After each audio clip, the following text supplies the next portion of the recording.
കൂനുള്ളവർക്ക് ഉയരത്തിലേക്ക് നോക്കാൻ, പരനെ നോക്കാൻ പാടാം.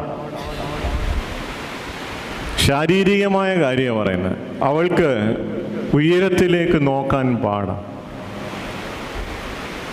അതേപോലെയാണ് പാപത്തിൻ്റെ കൂനുള്ളവർക്ക് ദൈവത്തെ കാണാൻ പാടാണ് എന്ന് പാടിയാണ് ഈ ഹൂത്തോമ അവസാനിക്കാൻ പോകുന്നത്. ശാരീരികമായ ക്ലേശങ്ങളും പ്രയാസങ്ങളും ഒക്കെ നിരന്തരമായ പ്രാർത്ഥനകൾ ദൈവം അറിയുന്നുണ്ട്. ദൈവത്തിന് ഹിതമാകുമ്പോൾ അവയൊക്കെ സൗഖ്യത്തിൻ്റെ അനുഭവം നമ്മൾ നേടുകയും ചെയ്യും. എന്നാൽ പാപത്താൽ കൂന് വന്ന തനുവിൻ്റെ ആത്മാവിൻ്റെ അനുഭവങ്ങളെ ദൈവസന്നിധിയിലേക്ക് നോക്കുവാൻ തക്കവണ്ണം നിവർത്തി നിൽക്കേണ്ട കാലമാണ്.